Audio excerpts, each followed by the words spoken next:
आज हम time machine में बैठकर वापस 1964 में जाने वाले हैं, एक ऐसी फिल्म की दुनिया में जिसने वेस्टर्न फिल्मों का चेहरा हमेशा के लिए बदल दिया। जी हाँ, आज हम बात करेंगे सर्जियो लियोनी की classic A fistful of dollars की। तो अपनी काउबॉय हैट लगा लीजिए और रिवॉल्वर को होल्स्टर में रख लीजिए, क्योंकि यह एक रोमांचक सफर होने वाला है। ए फिस्टफुल ऑफ डॉलर्स सिर्फ एक फिल्म नहीं है, यह एक पूरी की पूरी जॉनर स्पैगेटी वेस्टर्न की शुरुआत थी।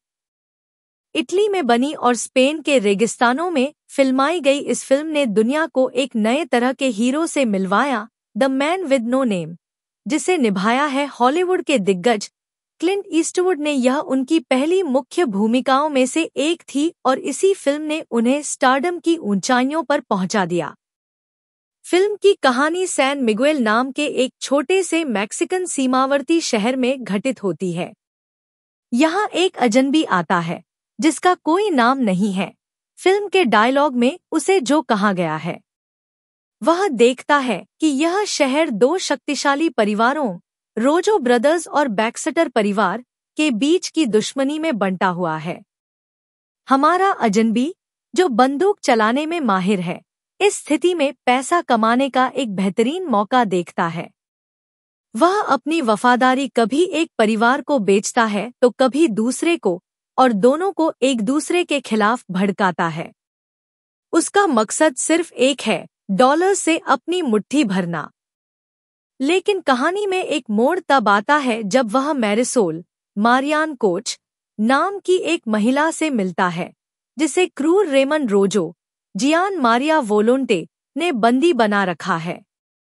हमारा गुमनाम हीरो उसे और उसके परिवार को बचाने का फैसला करता है, जिससे वह सीधे रोजो परिवार के निशाने पर आ जाता है। इस फिल्म की सबसे बड़ी खासियत क्लिंट ईस्टवुड का किरदार है। इससे पहले की वेस्टर्न फिल्मों के हीरो साफ सुथरे और आदर्शवादी हुआ करते थे, लेकिन the man with no name एक एंटी हीरो है। वह कम बोलता है, उसकी आंखों में एक अजीब सी ठंडक है और वह नैतिकता की परवाह किए बिना अपने फायदे के लिए काम करता है।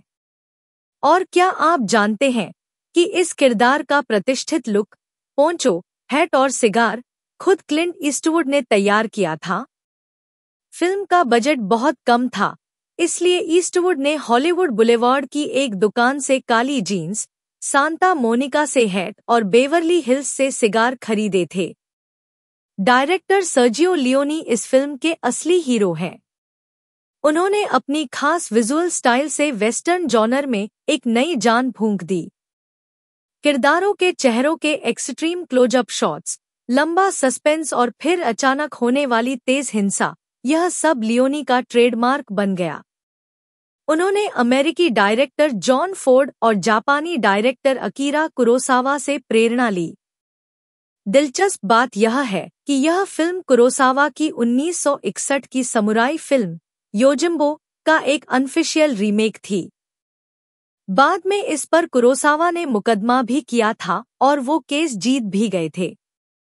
इस फिल्म की आत्मा है इसका बैकग्राउंड स्कोर। महान संगीतकार एन्नियो मोरिकोन ने ऐसा संगीत तैयार किया जो पहले कभी किसी वेस्टर्न फिल्म में नहीं सुना गया था। विस्लिंग, इलेक्ट्रिक गिटार, चर्च की घंटियां और चाबुक की आवाजें, इन सब ने मिलकर एक ऐसा माहौल बनाया जो फिल्म की कहानी को और भी दमदार बना देता है। यह संगीत सिर्फ बैकग्राउंड में नहीं चलता, बल्कि खुद एक किरदार की तरह कहानी कहता है। फिल्म का बजट बहुत कम था, सिर्फ 200,000 अमेरिकी डॉलर, और क्लिंट ईस्टवुड को उनकी भूमिका के लिए केवल $15,000 मिले थे। फिल्म की शूटिंग के दौरान भाषा एक बड़ी समस्या थी क्योंकि यह एक इटालियन, जर्मन और स्पेनिश को प्रोडक्शन थी। लियोनी अंग्रेजी नहीं बोलते थे और ज्यादातर कलाकार अलग अलग भाषाएं बोलते थे।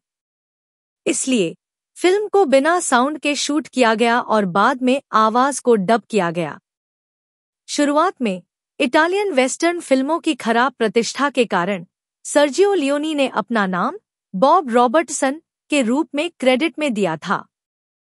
तो क्या आपको ए फिस्टफुल ऑफ डॉलर्स देखनी चाहिए? बिल्कुल। यह एक ऐतिहासिक फिल्म है जिसने न केवल स्पैगेटी वेस्टर्न को लोकप्रिय बनाया बल्कि क्लिंट ईस्टवुड को एक ग्लोबल आइकन भी बना दिया। यह स्टाइलिश है, हिंसक है और इसका संगीत आपके कानों में गूंजता रहेगा। अगर आप एक्शन, ड्रामा और एक शानदार सिनेमैटिक अनुभव के प्रशंसक हैं, तो यह फिल्म आपके लिए है। यह डॉलर्स ट्रिलॉजी की पहली फिल्म है, जिसके बाद for a few dollars more और the good, the bad and the ugly I, जो खुद अपने आप में मास्टरपीस है। आज के लिए बस इतना ही। आपको यह रिव्यू कैसा लगा, हमें कमेंट्स में जरूर बताएं।